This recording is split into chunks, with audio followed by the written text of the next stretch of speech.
나와 주시기 바랍니다.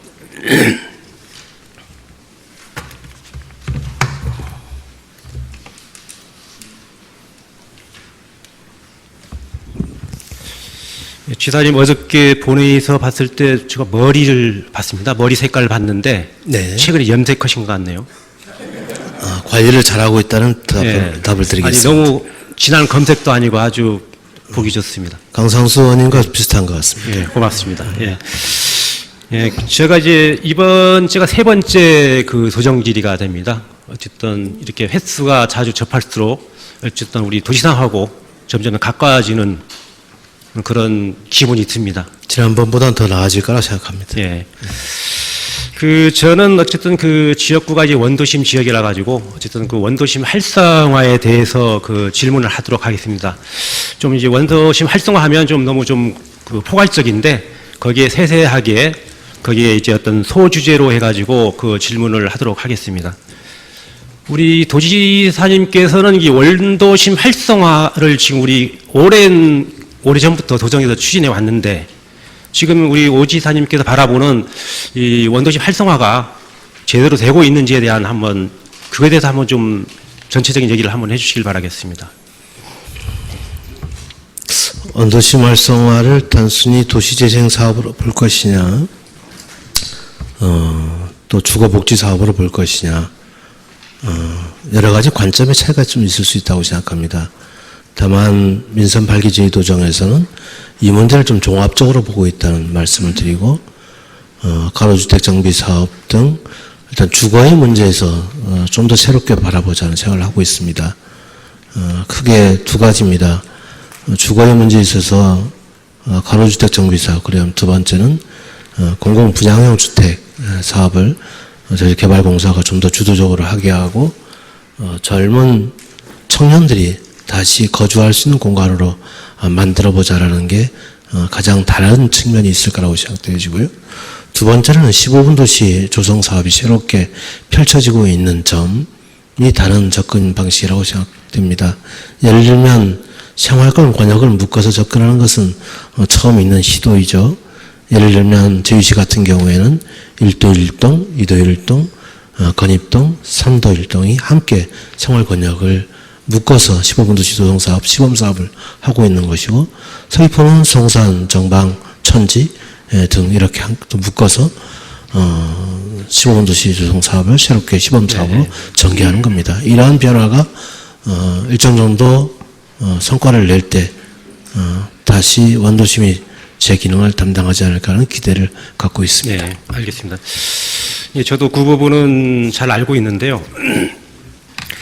지금 이게 원도심 활성화 문제를 보면 이 종합적으로 이 검토하는 게 아니고 보면 이제 부서 단위로 이렇게 원도심 활성화 계획을 잡다 보니까 지금까지 원도심이 활성화되지 못한 원인이 아닌가라고 저는 이제 생각을 하고 있습니다. 왜냐하면 저도 이제 서귀포 원도심에서 나고 자라고 지금까지 바라보는 견해에서는 지금 뭐 가로주택 정비 사업, 가로주택 정비, 그다음 도시재생 사업, 그다음 요즘 최근에 이제 15분 도시 이 같은 것들이 다 부서가 다 다릅니다.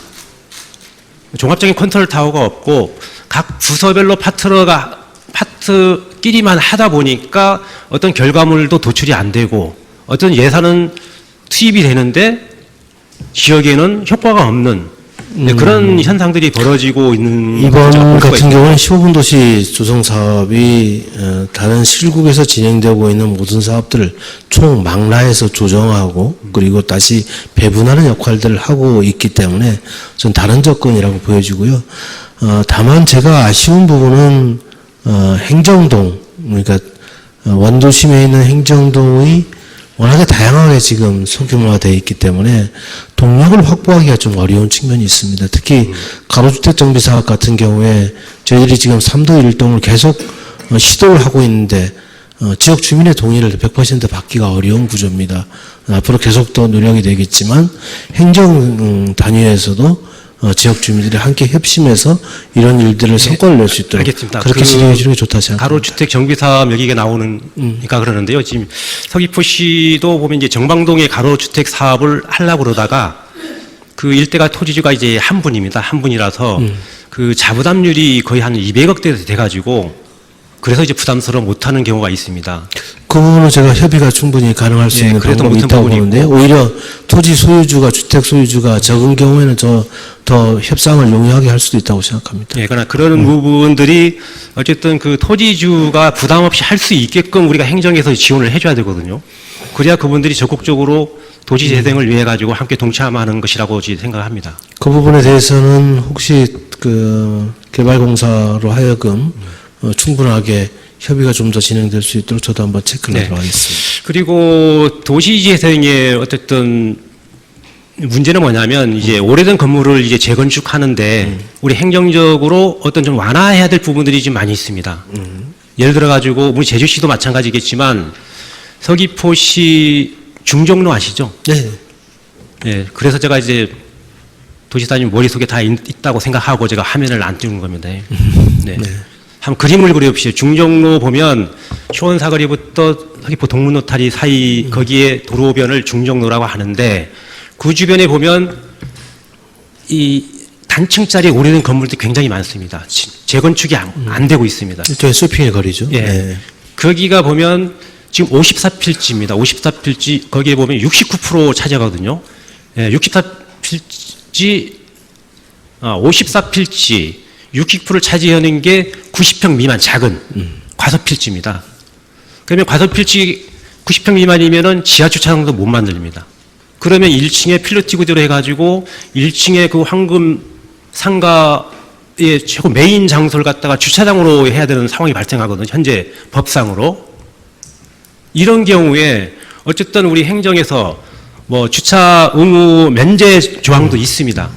있는데 2016년 이후에 우리 뭡니까 이제 차고지 중명제 때문에 지금 이제 거의 올스톱된 상태입니다.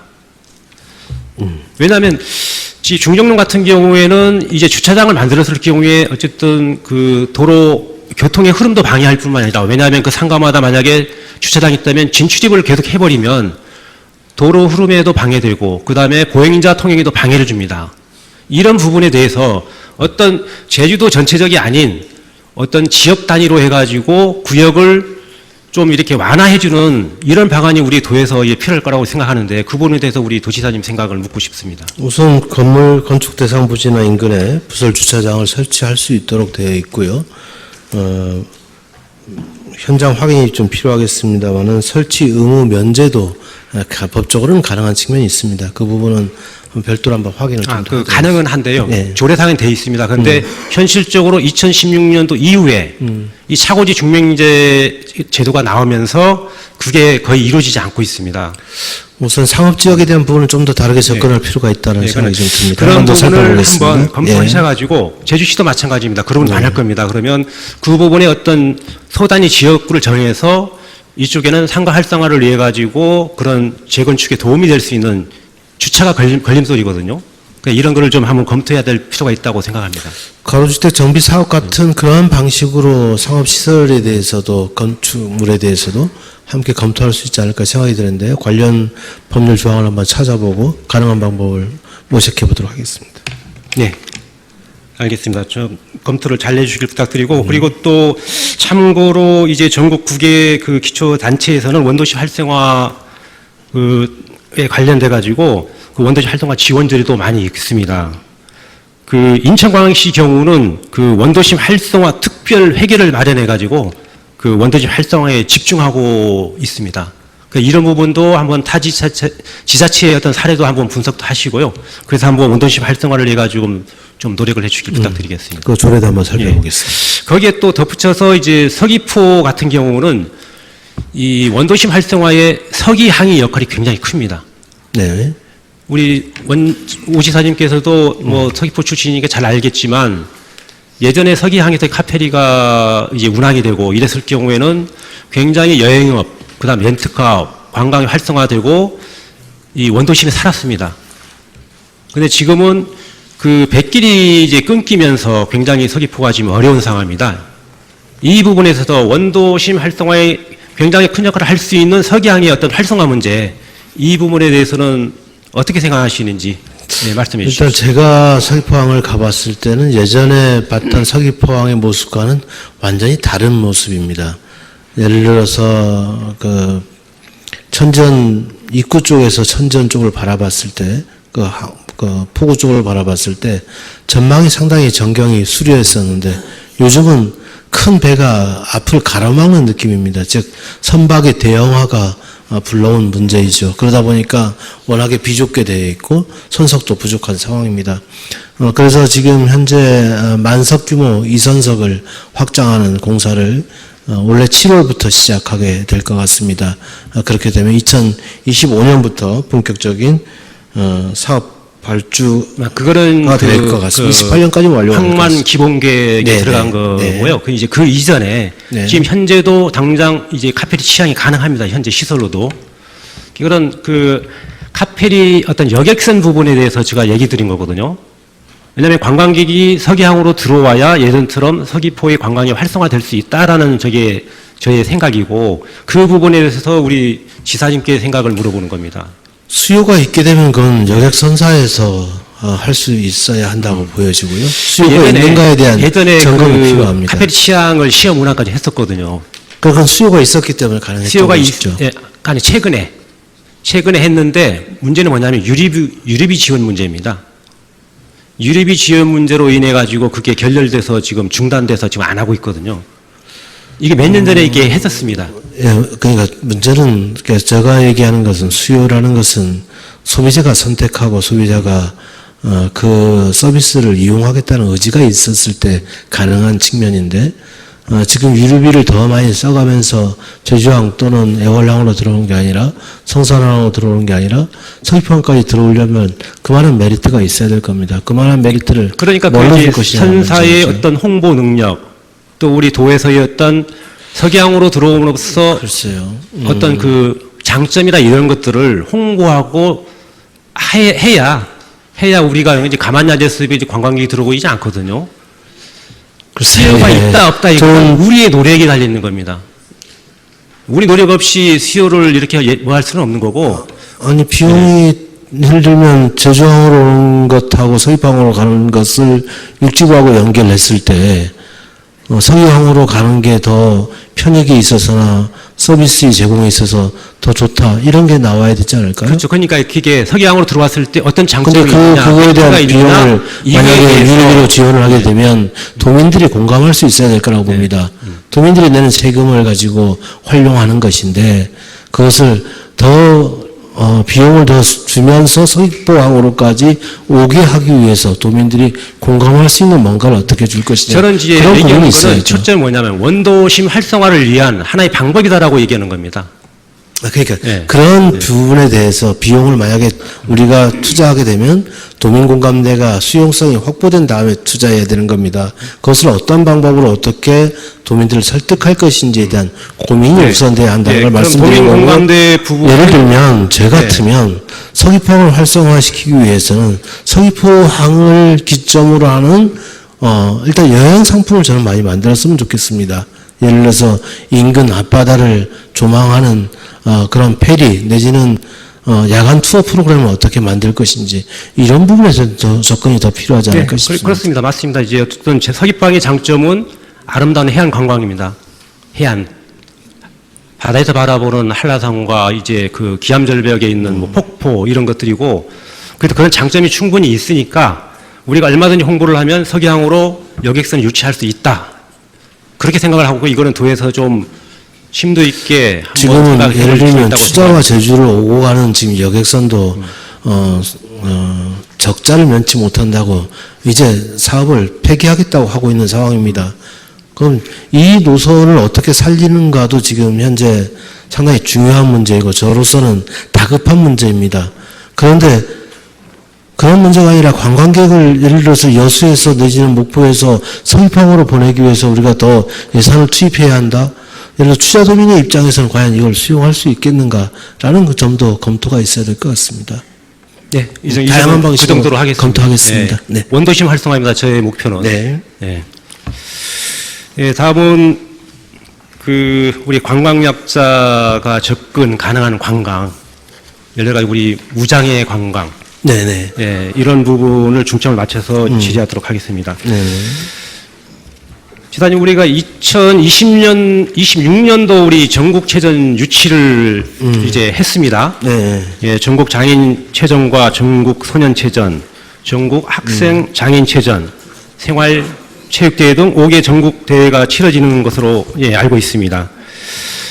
예, 본연은 이중 그 전국 장애인체전과 전국 학생 장애인체전은 그 장애인과 그 가족들은 대체적으로 이제 관광 약자입니다. 예, 이런 부분에 대해서 우리 체육시설 같은 경우는 의무적으로 이제 뭐 배리프리 인증을 받아야 되기 때문에 큰 문제가 없지만, 예, 우리 그 일반 숙소, 그 다음에 뭐 식당, 관광지 같은 이런 쪽에서는 우리가 도에서 지금 어떻게 준비하고 있는지에 대해서 답변해 주십시오. 일단 무장애 관광과 관련돼서 도가 새로운 방식으로 휠 내비길 사업이라든가 우리가 김경미 의원님과 함께 또 우리가 한라 생태 숲에서 시연을 해보이기도 했는데요. 이런 사업들을 계속해서 확대해 나가게 될 것입니다. 그런 과정에 카카오라든가 이런 그 기업들의 참여도 더욱더 보장이 될 것이라고 생각합니다. 문화관광체육부에서도 무장애 관광에 대한 정책을 펼치고 있고 그러한 부분들이 저희도에서는 실현될 수 있도록 더 적극적으로 노력하겠다는 말씀을 드리고 사설 관광지에 대해서도 무장애 관광이 가능할 수 있도록 저희들이 일부 예산을 지원하면서 그런 사업들을 추진하고 있다는 점도 말씀드립니다. 예, 알겠습니다. 지금 우리 강원도가 지금 그 제1로 무장애 관광 도시로 지정됐거든요. 네네. 예. 그래서 이제 제주도도 무장애 관광 도시로 될 수 있게끔 우리 도에서도 신경 써주길 바라겠고, 또 아울러서 그 이런 편의 시설을 민간인들한테 전가시킬 수는 없기 때문에 어떤 이런 그 무장애 관광을 위해 가지고 편의 시설을 할 수 있는 이런 부분을 우리는 도에서가 이게 보조금 지원 정책은 생각을 안 해보셨는지. 아까 얘기한 사설 관광지에 대해서 보조금 지원을 통해서 네. 무장애 관광이 가능할 수 있도록 지원한다는 겁니다. 그러면 이제 2026년도가 이제 체전이니까. 네네. 그러면 이제 원래는 뭐 예산이 안 됐더라도 내년도는 예산이 편성이 돼서 아니면 이미 올해부터 되기 가는 시작했고 있습니까? 앞으로 더 네, 확대해 내년도리 나가도록 하고. 하겠습니다. 그럼 2026년도는 무장애 관광에 많은 도움이 되겠다. 네. 예, 그렇게 보면 되겠습니까? 네, 무장애 도시 지정 문제에 대해서도 저희들이 한번 새롭게 살펴보고 공모에 참여하는 방안도 적극 네, 검토하도록 하겠습니다. 알겠습니다. 예, 그리고 관광 약자는 우리 노인, 장애인, 어린이, 그다음 뭐 임산부 등이 그 있습니다. 예, 보통 뭐 이동과 그 시설 여행이 어려운 또 정보 접근이 그 어려운 사람들을 그 의미합니다. 그 2025년도부터는 이제 65세 그 노인 인구가 21% 대로 이제 됩니다. 고령화와 초고령화의 퍼센티지 기준점이 몇 퍼센트인지 아십니까? 네. 고령화는 20%까지고요. 21%부터는 초고령화로 들어가는 겁니다. 네네. 그래서 예, 내년도가 이제 21%대로 접어들기 때문에 이제 초고령화 사회에 들어간다. 예, 그렇게 보시면 되겠고, 예, 여기에 발맞춰서 우리가 그 초고령화 사회에 어쨌든 우리 제주도 이제 관광에 대해서 그 초고령화 사회에서 초고령화의 사람들을 위해 가지고 우리가 어떻게 제주 관광을 이제 이끌어 나가야 될 건지 예, 그거에 대해서 좀 간단하게 설명해 주십시오. 초고령화 사회와 관광의 문제는 직접적으로 연구 실적이 아직 부족한 것 같은데요. 저희들 입장에서는 물론 초고령화 사회에 대비한 관광객 수요의 패턴의 변화 이런 것도 해야 되겠지만 저희 입장에서는 관광산업의 발전을 위해서는 현재 제주 관광을 이끌고 있는 주요 타켓이라고 할 수 있는 20, 30대입니다. 20, 30대의 관광객을 유인하기 위한 다양한 정책들이 펼쳐져야 되고 또한 고령사회를 대비한 그러한 아까 얘기했던 무장애 관광이 가능하도록 하는 이런 부분도 충분히 뒷받침되는 건 맞다 이렇게 생각합니다. 왜냐하면 그 OECD에서는 그 세계 인구 60세 이상 비율이 2040년까지 2배로 증가할 것으로 예측하고 있습니다. 그리고 2050년에는 전 세계 인구의 4분의 1이 차지할 것으로 이제 보고 있습니다. 그래서 우리가 20, 30대가 아니고 이제는 타겟을 이제 고령화, 초고령화에 맞는 그래서 20, 30대가 중심이 된 것이 아니라 지금 현재 관광을 주로 관광객으로 와서 소비를 주도하고 있는 세대가 20, 30대로 이동했다. 이 점을 말씀드린 겁니다. 이 초고령화 사회에 어쨌든 교통 약자가 되지 않겠습니까? 물론 교통약자에 대한 배려도 예. 충분히 있어야죠. 예. 그 사업은 저희들 다양한 방식으로 하고 교통약자에는 있는 이제 것이고. 우리가 뭐 장애인도 있을 거고 어쨌든 우리 어르신도 있을 거고 어린이도 있을 거고 임산부도 있을 거고 여기를 해결하기 위한 아마 우리 도지사님이 이제 공약사항으로 지금 야심차게 시작하고 있는 UAM. 네. 예. 지금 제가 알기로는 작년에 발표는 아마 그 2025년도 내년도에 상용화 계획으로 관광용으로 상용화 계획으로 있는데 지금 내년이 아니고 2026년으로 또 연기됐더라고요. 연기됐다기보다는 지금 법률 제정과 관련돼서 또 국토교통부가 사업자 시범 사업지구 지정문과 관련된 제도 개선이 최근에야 이루어지고 있습니다. 그 영향이 큰 것으로 보여지고 있고 실증 사업은 지금 현재 진행이 되고 있고 1단계는 완료가 됐고 2단계까지 진행이 준비되고 있는 상황입니다. 2단계 실증 사업이 완료되게 되면 시범 사업 지구 지정은 내년에 이루어질 수 있다 생각합니다. 네. 저도 어쨌든 정보통신 기술자인 입장에서 굉장히 UAM에 대해서는 긍정으로 생각합니다. 어떤 미래 세대를 위해 가지고 굉장히 필요한 부분이 있고, 하지만 이 제주 환경이라는 게 있습니다. 뭐든지 사업하게 되면 환경이 필요한데, 제주 환경은 어쨌든 기류 변화가 심하고 난기주, 그 다음에 태풍, 뭐 비, 안개, 여러 가지 그 기상적인 그 악재 조건들이 많거든요. 그래서 제주도 전체를 UAM화한다. 이거는 저는 좀 사업성이 안 맞다. 그럼 제주의 특성에 맞는 지역이 있을 거 아닙니까? 예를 들어 가지고 제주공항하고 지금 성산하고 중문 지금 세 군데 지금 지정했지 않습니까? 버티포트 예정지입니다. 네, 버티포트 예정지로 지정돼 있고 그러면 그 부분에는 저가 괜찮습니다. 왜냐하면 그거는 이제 예를 들어 가지고 해안선을 따라 가지고 이렇게 해안 위주의 이런 관광은 UAM으로도 그래도 이건 괜찮겠다라고 좀 생각이 느껴집니다. 하지만 이제 저는 이제 그 전부터 이제 한라산 케이블카를 많이 얘기했지 않습니까? 근데 한라산 부분은 한라산을 탐방하고자 하고 있는 그 수요를 우리가 이제 인위적으로 막아버리고 있지 않습니까? 탐방객 그 예약제를 통해 가지고 관음사 500명, 우리 성판악 1000명 이렇게 해가지고 일일 1500명으로 제한하고 있습니다. 네, 그분들은 뭐 직접 땅을 밟고 직접 등반하는 그런 케이스이기도 합니다. 하지만 그 케이블카 같은 경우는 예전에 어떤 우리 도민들이나 우리 국민들이 그 보는 그 시각이 많이 달라졌습니다. 예전에는 그 시설하면서 어쨌든 공사하면서 이제 환경을 파괴하고 이런 부분도 많이 우려가 되고 걱정이 돼서 그러는데 요즘은 기술이 워낙 발달돼서 이 문제는 지난해 도정질에서도 좀 예. 수차례 입장을 예. 제가 밝혔고 다시 새로운 논거가 있거나 새로운 논의해야 될 새로운 안이 이렇게 도출됐을 때는 제가 이 문제를 다시 논의하는 게 맞지만 제가 충분히 설명을 드렸다고 생각합니다. 아닙니다. 그렇기 때문에 그거는 저는 이제 너무 네. 이제 도지사님이 UM에 너무 그냥 꽂혀서 이렇게 가는 거 아닌가. 저는 이제 한쪽으로 가지 말고 나는 병행했으면 좋겠습니다. 예를 들면 이런 UM이 거죠. 가능하고 좀 유리한 쪽은 UM으로 가고 그 다음에 케이블카가 유리한 쪽은 케이블카로 가고 이렇게 병행해서 가야 될 거라고 생각하거든요. 그럼 요 사진을 하나 제가 보여드리겠습니다.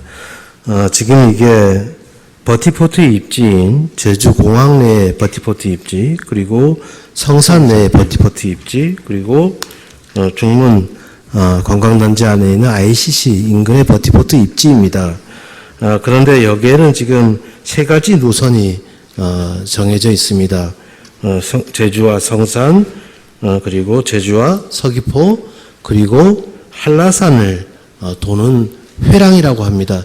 정보통신 전문가시니까 회랑이라는 용어를 네. 알고 계시겠죠? 제가 잘 알겠고요. 하늘길을 만들어 놓은 거죠. 그럼 이 길 내에서만 운항하도록 되어 있는 거고, 이게 그러면 검증이 끝난 다음에 할 수 있다는 얘기를 그러니까 지금 이제 한라산엔 지금 이 경유를 하는 거고 지금 현대로는 한라산에다가 지금 버티포트 놓는 건 아니지 않습니까? 예. 지금 현재는 한라산 정상을 볼 수 있도록 하는 것을 검토하고 있고 착륙장을 만들지 문제는 좀 더 기술적인 검토가 있어야 합니다. 그러니까 저는 이제 한라산 부분만큼은 케이블카하고 병행을 해서 해야 된다. 잠깐만 좀 말씀을 좀 드리면 하와이 관광객이 1년에 1,000만 명이 옵니다. 우리는 1,500만 명이 오고요. 근데 하와이 관광객의 7%가 헬리콥터 관광을 합니다. 이것을 유해인 관광시장에 접목했을 때 우리가 1,500만 명 관광시장, 아니 1,350만 명이라고 예정했을 때 7%를 대입하면 저는 연간 100만 명 정도가 유해인 관광을 할 것으로 예상하고 있습니다. 잠깐만. 네. 그러면 UM 한 대당. 저 얘기 좀 들어주시고 그럼 얘기하시고 되지 않습니까? 왜 가만히 있어 무슨 짓이라고 얘기합니까? 저희 답변하고 있지 않습니까? 제가 물어보잖아요. UM 한 대당 몇 명? 지금 답변을 하고 있잖아요. 그 답변 시간도 보장을 해주셔야죠. 자, 7%에 있을 때 100만 명이 들어옵니다. 이 100만 명이 들어온다는 경제적 가치를 조비 에비에이션도 인정을 하고 있는 것이고 오버웨이도 인정하고 저희들하고 제주도하고 업무 협약을 맺은 겁니다. 그런데 만약에 예를 들어서 케이블카 사업을 해버리게 된다면 이 7% 100만 명의 시장이 분산될 수 있다고 생각할 수 있는 겁니다. 그러면 저희도하고 추진했던 조비사는 우리를 뭐라고 얘기하겠습니까? 사기라고 얘기하겠죠. 왜 이 시장이 형성되어 있는 걸 보고 AV를 체결했는데 당신들은 왜 케이블카를 추진하고 있느냐? 이게 말이 되느냐? 이런 문제 제기를 했을 때 어떻게 제가 감당할 수 있단 말입니까? 제가 UM을 하지 말라고는 안 했습니다. 그러니까 병행해달라고 했습니다. 병행이라는 게 지금 조비 에비에이션이나 예를 들어서 우리가 하나시스템 그리고 SK텔레콤 한국공항공사가 컨소를 구성해서 우리가 함께하는 이유는 여기서 부가가치가 창출할 수 있다. 돈이 된다는 것 때문에 우리하고 같이 하는 겁니다. 조비 에비에이션도 마찬가지고 오버에서도 마찬가지입니다. 그런데 예를 들어서 이 시장을 케이블카 시장과 이걸 양분한다고 그러면 누가 그걸 좋아하겠습니까? 알았습니다. 우리하고 협약을 체결한 이 컨소시엄이 우리한테 어떤 문제 제기를 하겠습니까? 그것도 고려를 해주셔야죠. 네, 알았습니다. 좀 진정하시고요. 그 모든 사업이든 우리가 예를 들어 이런 자리에서 주식 얘기하면 안 되겠지만 안정적으로 가기 위해 가지는 포트폴리오를 합니다. 하나로 밀고 가지는 않습니다. 그래서 제가 이제 어떤 UM의 포트폴리오로 케이블카로 같이 병행해서 가면 어떨까라고 하는 것을 얘기를 의원님의 얘기를 충분히 공감하고요. 인식을 합니다. 인정을 합니다. 그런데 지금은 제주도정이 이 UM 관광용 UM 사업에 지금 집중하고 있기 때문에 당분간은 이게 성공하지 않고 만약에 실패할 수도 있습니다. 만약에 실패한다면 저는 케이블카 사업에 대해서 새롭게 접근해 볼 수 있다고 그동안에 봅니다. 그러면 만약에 예를 들어가지고 나 실패하지 않기를 바라겠습니다. 그러면 몇 년 있다 실패했다. 그동안에 쏟아부은 예산이라든가 이런 시간들, 그러면 어떻게 보상할 겁니까? 우리 도민들한테. 그러면 도전도 하지 말고 모험도 하지 말고 그냥 확실한 것만 하라는 해야죠. 겁니까? 그러면 안정적으로 해야 될 거 아닙니까? 그래서 그걸 제가 제안하는 겁니다. 안정적으로 할 수 있도록 국토교통부가 이 사업을 진행하는 겁니다. 처음에 관광형이라는 개념도 없었어요. 도심항공교통, 교통형, 그리고 공공형 이 개념밖에 없었습니다. 그런데 제주에서 관광형으로 하자고 하니까 그게 말이 된다. 그게 더 확실한 사업 성공의 방법이 될 수 있겠다고 해서 관광형이라는 용어까지 새롭게 만들어냈습니다. 국토교통부가. 이 실증 사업을 지금 진행하고 있고 안전이 확보되지 않은 기체를 비행기를 띄울 수 있도록 하겠습니까? 네, 국토교통부가. 그 지역의 어떤 특성을 살려서 하라고 하는 이제 국토부의 그 입장에서 그렇게 한 거고요. 어쨌든 이 부분은 이 정도로 하겠습니다. 저는 잘못된 문제 제기라고 생각합니다. 저는 이제 도민들의 생각을 얘기한 겁니다.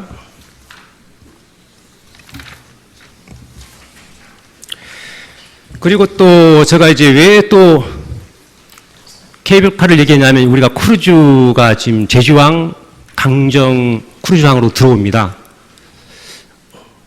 이 제주항은 이제 10만 톤기와 강정항은 10만 톤급 이상이 들어오고 이제 많이 들어오고 있습니다.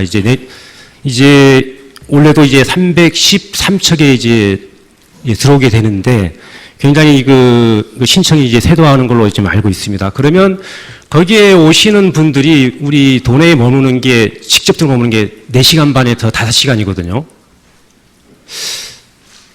거기 그분들이 가서 선택을 해서 가는 코스들을 보면 너무 뻔하고 또 지역 경제에 그렇게 영향을 주고 도움을 주느냐에 대한 좀 의문이 갈 수밖에 없는 부분이 좀 많습니다. 그래서 제가 좋습니다. UAM이든 케이블카든 좋습니다. 그런 거 준비해야 됩니다. 크루즈 관광이 와가지고 예를 들어가 UAM을 타가지고 제주 관광하는 거 그거 좋습니다. 그러면 여기를 다 우리가 수요를 다 공급할 수 있느냐에 대한 그 문제 접근도 해야 될 거라고 생각합니다. 예, 그런 부분에서 얘기를 한 거고요.